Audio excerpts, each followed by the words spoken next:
Mi nombre es Richard, tengo 50 años. O bueno, supongo que tenía cuando todo esto comenzó. Y si te estás preguntando cómo alguien como yo terminó abandonando a su familia sin decir una palabra, bueno, no fue por un gran evento, fue una cocción lenta. Hola amigos, esta historia pertenece al canal Umbral Corporación en TikTok. ¿Sabes ese dicho de que si pones una rana en agua hirviendo, salta inmediatamente, pero si calientas el agua poco a poco, se queda ahí hasta cocerse? Pues yo fui esa rana. Sentado en la olla durante años, décadas, de verdad. Y lo peor, que ni siquiera me di cuenta de que el agua estaba caliente hasta que alguien me puso una corona que decía Rey de las Decepciones, delante de todos los que amaba o creía amar. Déjame retroceder un poco. He estado casado con mi esposa, Marlene, por 27 años. Nos conocimos en la universidad. Ella era la extrovertida, segura de sí misma, y yo era el tipo que sabía arreglar tu computadora y hacer el filete perfecto en la parrilla. Tuvimos a nuestra hija, Olivia, unos años después de graduarnos, y no voy a mentir, ella se convirtió en el sol alrededor del cual giraba mi mundo. No fui el padre perfecto, ¿quién lo es? Pero siempre estuve ahí, cada recital, cada temporada de gripe, cada mudanza universitaria. Trabajaba en un empleo estable en IT que nunca me apasionó,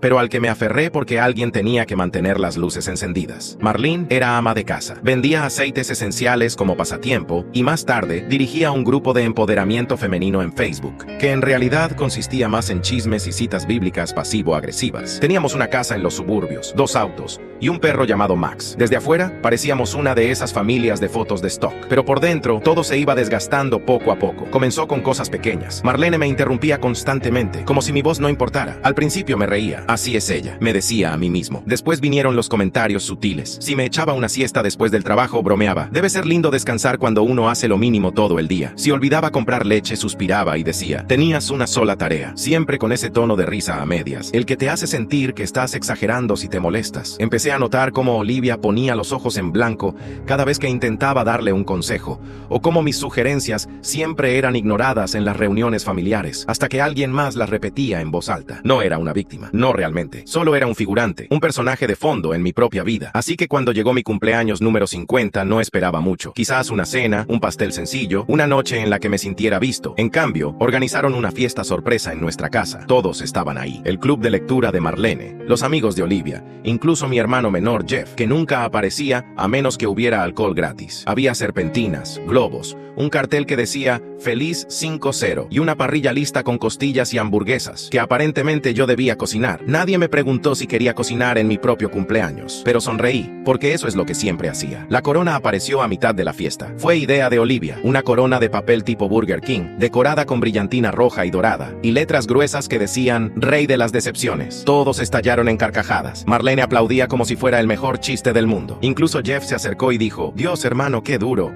Pero es un poco cierto, ¿no? Yo también me reí. Una risa corta, tensa, de esas que sueltas cuando el estómago te da vueltas pero no quieres armar una escena. Después de que cociné la comida, también fui quien tomó las fotos grupales. Papá, ¡toma una de nosotras!, gritaba Olivia. ¡Y otra más! ¡Asegúrate de que todos salgan! No salí en una sola foto esa noche, ni una. Cuando llegó la hora de cortar el pastel, alguien gritó, ¡pide un deseo, Rick! ¡Desea tener personalidad! Más risas. Apreté el cuchillo con fuerza, pero volví a sonreír. Siempre sonreía. Esa noche, después de que todos se fueron, seguía limpiando. Marlene estaba en el sofá, descalza, con una copa en la mano, deslizando el dedo por su celular. Le pregunté, oye, ¿de verdad te pareció graciosa la corona? Ni siquiera levantó la vista, solo dijo, fue solo una broma.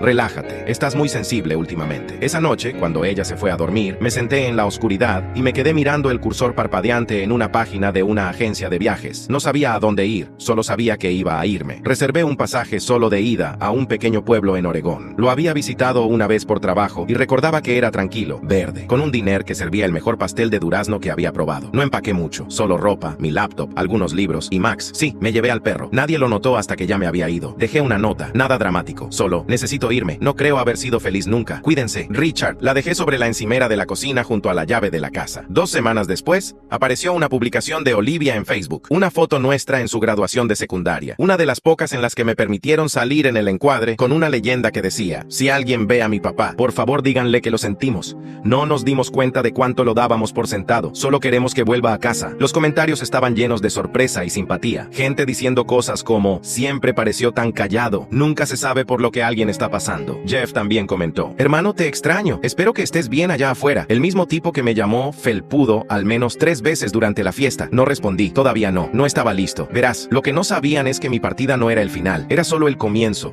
de algo que no esperaba estaban, no estaba desapareciendo, estaba planeando algo. Porque mientras me sentaba en ese pequeño diner en Oregón, comiendo pastel de durazno y observando la lluvia resbalar por la ventana, algo dentro de mí, finalmente, hizo clic. Todos esos años de ser ignorado, subestimado, ridiculizado, no iban a quedar impunes para siempre. Así que empecé a escribir. No solo a desahogarme, sino a escribir de verdad. Todo lo que había hecho, todo lo que ellos habían dicho. Empecé con una lista. Cada vez que me había esforzado por ellos, pagar las deudas de Jeff, ayudar a la madre de Marlene a mudarse a un asilo, ser cofirmante del préstamo del auto de Olivia, todos los sacrificios, y luego la corona, el pastel, las fotos en las que no salí, el chiste del que se suponía que debía reírme. Pero lo mejor, tenía pruebas, recibos, literalmente, correos electrónicos, extractos bancarios, capturas de pantalla, y sabía exactamente qué hacer con ellos. Pero eso era para más adelante, porque justo cuando pensé que por fin tenía espacio para respirar, pasó algo que lo cambió todo otra vez, algo que no vi venir. Y ahí fue cuando las cosas empezaron realmente a salirse de control. 2 semanas después de mi autoexilio, apenas comenzaba a acostumbrarme al ritmo. Despertar temprano, pasear a Max por las calles con neblina, preparar café que no sabía a arrepentimiento quemado, escribir, comer, leer, dormir, repetir. Por primera vez en lo que parecía una eternidad, mi pecho no estaba cargado con ladrillos invisibles. No estaba sonriendo solo para mantener la paz. Estaba en silencio, pero era un silencio pacífico, no el tipo que ahoga. El pueblo al que llegué, Ashbrook, era uno de esos lugares que si parpadeas te lo pierdes. Una calle principal, una gasolinera que también vendía carnada y un diner llamado Rosie's, donde las meseras llamaban a todos cariño, y la rocola solo tocaba música anterior a 1985. Alquilé un pequeño estudio amueblado encima de una tienda de antigüedades. El dueño era un mecánico retirado llamado Darryl, que me recordaba al tipo de padre que siempre quise, directo, pero amable. No hizo preguntas cuando le dije que necesitaba un lugar con urgencia y le pagué los 3 primeros meses en efectivo. Debería haber sido suficiente, solo mantenerme al margen, sanar, descubrirme a mí mismo. Pero entonces recibí el correo electrónico. El asunto decía, urgente, sobre papá. Era de Olivia. Me quedé mirándolo durante horas antes de abrirlo. Mi dedo temblaba sobre el trackpad, el corazón latiendo con fuerza, la cola de Max golpeando lentamente el suelo a mi lado como un metrónomo. Cuando finalmente lo abrí, la primera línea decía, por favor, no borres esto. Decía que al principio no lo entendía, que la fiesta le había parecido solo una broma inocente, una especie de roast para animar el ambiente, que no se dio cuenta de que la corona me dolería. Pensaba que yo siempre tomaba las bromas bien. Se disculpó. No era la primera vez. Aparentemente había estado llamando, mandando mensajes, publicando, pero esta era la primera vez que no intentaba justificarlo. El correo terminaba con, tú siempre fuiste quien nos mantenía unidos, y dejamos que te volvieras invisible. Lo siento, papá, te extraño. No respondí, no porque no sintiera nada, sino porque sentía demasiado. Así que solo guardé el correo y volví a escribir, porque para ese punto, el plan de venganza ya estaba en marcha. Y no hablo de una venganza mezquina. No iba a pinchar neumáticos ni vaciar cuentas conjuntas. Hablo de consecuencias reales, claras, indiscutibles. Quería que entendieran lo que habían perdido, no solo emocionalmente, sino también en lo práctico, lo financiero, lo social. Yo había construido más de sus vidas de lo que ellos sabían, y ahora iba a hacer que sintieran qué pasa cuando dejo de sostenerlo todo. Lo primero que hice fue llamar a nuestro asesor financiero, Dale. Habíamos trabajado con él durante años. Le dije con calma que quería retirar mi nombre de todas las cuentas conjuntas y transferir mis inversiones a un portafolio individual solo a mi nombre. Se quedó en silencio. ¿Estás seguro, Richard? Es un paso grande. ¿Marlene lo sabe? Lo sabrá. Lo segundo que hice fue contactar a la compañía hipotecaria. La casa estaba a nombre de los dos técnicamente, pero yo había sido el único que pagó la hipoteca durante los últimos 15 años y tenía los registros bancarios para probarlo. Cancelé los pagos automáticos. Lo mismo con los servicios básicos. Sabía que Marlene ni siquiera sabía cómo iniciar sesión en los portales de pago. Yo los había configurado y mantenido todos por años. Ella no había pagado una sola factura desde 2007. Esperé 3 días. Al cuarto, mi teléfono, que había mantenido apagado, vibró con 20 llamadas perdidas de su número y 3 mensajes de voz. No los escuché. Solo bloqueé el número. Después vinieron los mensajes por Facebook. Primero de Jeff. Hermano, tenemos que hablar. Todo se está viniendo abajo. Llámame. Luego de ella. ¿Qué estás haciendo? Esto ya no es gracioso. Vuelve a casa. Tenemos que resolver esto. Y finalmente, una publicación pública. Marlene, siempre reina del drama sutil, publicó, cuando alguien que amas decide abandonar a su familia, en lugar de hablar como un adulto, dice más sobre esa persona que sobre ti. Y ahí comenzó la avalancha de comentarios, llenos de simpatía de sus amigas de la iglesia y su grupo de ventas multinivel. Pero lo que me llamó la atención fueron los comentarios debajo de esos, más silenciosos, de personas que apenas recordaba. Una ex compañera de trabajo. Siempre pensé que Richard merecía algo mejor. Espero que esté haciendo lo mejor para él. Otra persona. Vi lo que pasó en esa fiesta de cumpleaños.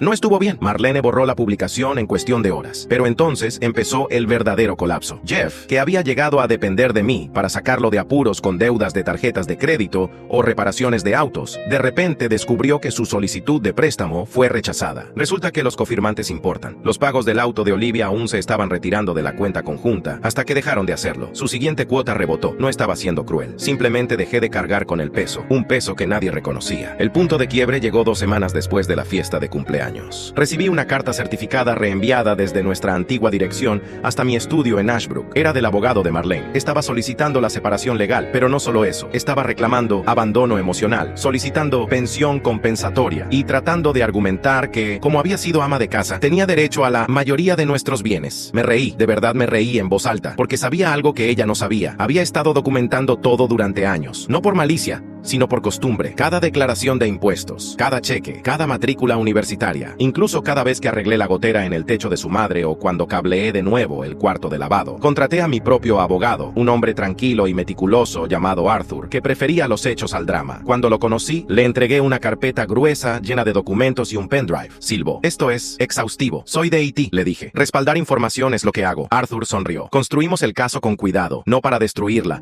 sino para exponer la verdad, que yo había sido el único proveedor financiero, el que cargaba con el peso emocional, el que mantenía toda la maquinaria funcionando mientras era ridiculizado, minimizado y descartado. Pero aún así, una pequeña parte de mí seguía esperando algo distinto, una carta, una disculpa real, algo que mostrara que entendía no solo que me había ido, sino por qué. En cambio, recibí una llamada de Olivia. La dejé ir al buzón de voz. Su voz sonaba temblorosa. Papá, las cosas están muy mal aquí. Mamá está perdiendo el control. Está tratando de vender la casa, pero resulta que no puede sin tu firma. Jeff está viviendo con nosotras y discuten todo el tiempo. Ni siquiera me siento segura. Por favor, llámame. Y luego susurró, como si no quisiera que nadie la oyera. Creo que estoy empezando a entender por qué te fuiste. Me quedé ahí, mirando el teléfono. Max levantó la cabeza y me miró como esperando una orden. Ese fue el momento, el punto de inflexión. Porque ahora, por primera vez, alguien no solo me pedía que volviera. Estaban empezando a ver la verdad. Y eso significaba que era hora de dar el siguiente paso. Hora de mostrarles lo que pasa cuando empujas a alguien demasiado. Y ese alguien finalmente se defiende. Reproduje ese mensaje de voz varias veces, cada palabra asentándose de forma diferente en mi pecho. La voz de Olivia no era el tono alegre y condescendiente al que me había acostumbrado, el que usaba cuando me llamaba exagerado o me decía que dejara de ser tan anticuado. No, esta vez era suave, cruda, como si finalmente estuviera quitándose las capas. Pero eso no cambió el plan. Verás, yo sabía bien qué tipo de persona era Marlene. Ella no era del tipo que grita y lanza cosas. Era peor. Una manipuladora silenciosa, una víctima profesional. Tenía una habilidad increíble para tergiversar todo lo suficiente como para que la gente empezara a dudar de sí misma. Ni siquiera te dabas cuenta de que te estaba haciendo luz de gas hasta que estabas empapado en culpa por algo que ella había hecho. No solo me había alejado de un matrimonio, había escapado de un laberinto psicológico. Y ahora, al ver cómo su mundo se desmoronaba sin mí sosteniendo las vigas, no era satisfactorio como en las películas de venganza. Era clarificador. Pero Olivia era diferente, al menos quería creer que lo era. Y ese mensaje de voz fue la primera migaja de pan. No estaba listo para devolverle la llamada, pero hice algo que no hacía desde que me fui. Le envié una respuesta, solo un mensaje de texto. Escuché tu mensaje, estoy bien, no estoy listo para volver, pero estoy escuchando. No hubo respuesta durante horas. Luego, gracias. Solo saber eso ayuda. Un pequeño paso, pero un paso al fin. Mientras tanto, las cosas del lado de Marlene se desmoronaban más rápido de lo que yo había anticipado. El siguiente movimiento vino cuando Arthur, mi abogado, presentó una moción formal para impugnar las reclamaciones financieras y la solicitud de separación. Adjuntamos copias de mis recibos de sueldo de los últimos 20 años, un desglose de cada gasto cubierto únicamente por mí y mi parte favorita, un registro año por año del dinero que había destinado a la espiral de deudas de Jeff. Marlene afirmaba que yo había estado emocionalmente ausente durante años. Arthur contraatacó con videos de cumpleaños,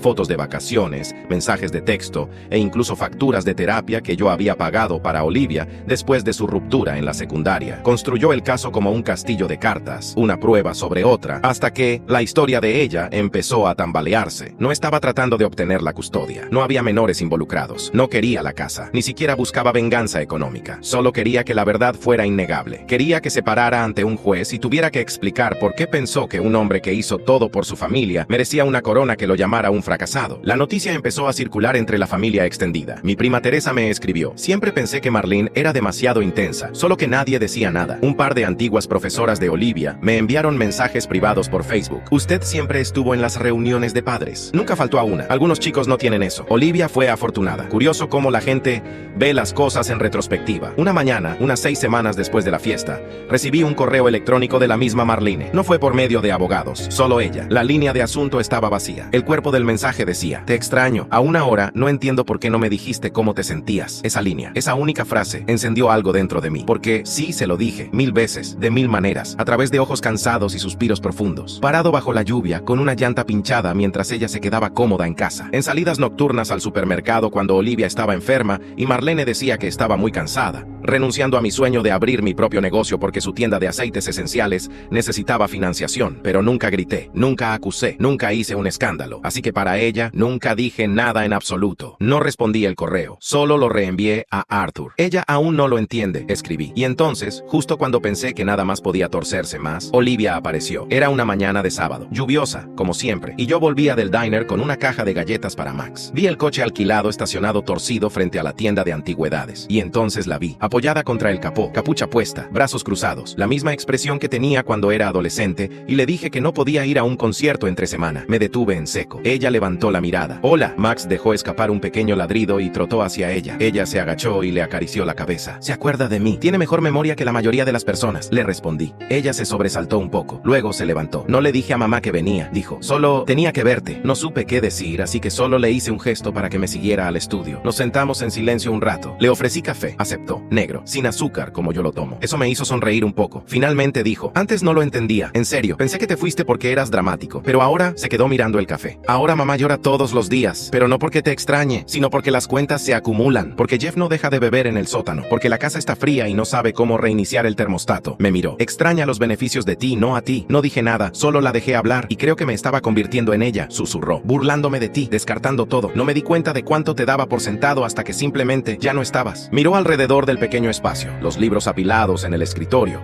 Max acurrucado en la alfombra. Un rompecabezas a medio hacer en la mesa de centro. No es mucho, dijo, pero se siente más como hogar que nuestra casa. Eso me llegó hondo. Me recosté, brazos cruzados, sin saber qué responder. No quería consolarla, no todavía. Quería que Mom sintiera ese malestar, porque yo lo había sentido durante años. Pero entonces preguntó algo para lo que no estaba listo. ¿Vas a volver? Miré por la ventana, la lluvia golpeando suavemente el vidrio. Inhalé lento, exhalé más lento aún. No lo sé, dije, pero aún no he terminado. Ella no insistió, solo asintió y luego se levantó. Antes de irse, se detuvo en la puerta. Espero que algún día merezca la oportunidad de ser parte de tu vida otra vez. Y luego se fue. Me quedé ahí parado mucho tiempo. A la mañana siguiente, llamé a Arthur. Es hora, le dije. Vamos a la corte. Lo que pasó después, bueno, lo cambió todo. 3 meses después, estaba de pie frente al juzgado con mi único traje decente, el mismo que llevé a la graduación de Olivia, en aquellos tiempos en que pensaba que todo lo que hacía importaba. Mis palmas estaban secas, mi respiración estable. Curioso. Pensé que estaría nervioso, pero no lo estaba. Ya no era el hombre que reía ante las ofensas y pedía perdón por existir. Había tomado 3 décadas de ser marginado y las convertí en algo más agudo, más firme. Esto ya no se trataba de venganza, se trataba de recuperar mi voz. La sala no estaba llena, solo unos cuantos abogados aburridos, una secretaria somnolienta y al otro lado del pasillo, Marlene, vestida como viuda de película de Hallmark, vestido negro, lágrimas falsas y todo. Me miró con una mezcla de desprecio y desesperación, como si no pudiera decidir si yo era el villano que había arruinado su vida o la herramienta que había perdido y de pronto necesitaba de nuevo. Cuando el juez nos pidió que habláramos, su abogado fue primero. Pintó un retrato de un hombre que abandonó a su familia sin previo aviso, de una mujer que había sacrificado su carrera por el hogar y de una hija emocionalmente herida. Marlene incluso se secó los ojos en esa parte. Yo mantuve el rostro sereno. Entonces Arthur se puso de pie. No fue teatral, solo preciso. Llevó al tribunal por la línea del tiempo. Los años de apoyo financiero documentados en hojas de cálculo meticulosas. Los mensajes de texto, las fotos, los eventos familiares que yo había organizado y pagado, las deudas que cubrí por Jeff, la matrícula, el préstamo del coche, las compras, las facturas. Mostró al tribunal la corona de rey de las decepciones. Sí, la presentamos como prueba y leyó en voz alta los mensajes de texto y publicaciones que vinieron después. Y entonces dijo, la frase que quedó grabada en todos los presentes. Mi cliente no abandonó a su familia, simplemente dejó de participar en una obra donde siempre era el blanco de las burlas y nunca el protagonista. Marlene intentó interrumpir, algo sobre contexto y que solo era una broma, pero el juez la detuvo. Al final, el tribunal falló a mi favor. La casa sería vendida y las ganancias divididas en proporción 70-30 a mi favor, por mi contribución financiera comprobada. La solicitud de pensión de Marlene fue denegada, citando su capacidad física para trabajar y falta de iniciativa para hacerlo. El tribunal también encontró que sus acusaciones de abandono emocional no estaban sustentadas por evidencia. más allá de su testimonio subjetivo. Jeff fue ordenado a devolverme los $18,000 que había cubierto de sus deudas. Sabía que nunca vería ese dinero, pero nunca se trató de eso. Se trataba del registro, de que por fin alguien dijera, por escrito, que lo que yo di importó. Después de la audiencia, Marlene me alcanzó en el pasillo. «Esto no es justo», susurró con voz temblorosa. «Me hiciste quedar como un monstruo». La miré a los ojos por primera vez en años. «No necesitaste mi ayuda para eso». Ella se estremeció como si le hubiera dado una bofetada, y luego se alejó. Una semana después, firmé los documentos finales y oficialmente retiré mi nombre de la casa. Le transferí a Olivia el dinero para terminar de pagar su coche, pero con una condición. Tendría que hacerse responsable de sus pagos de ahora en adelante. Aceptó sin protestar. Seguimos en contacto. No todos los días, ni siquiera todas las semanas, pero empezó a llamarme,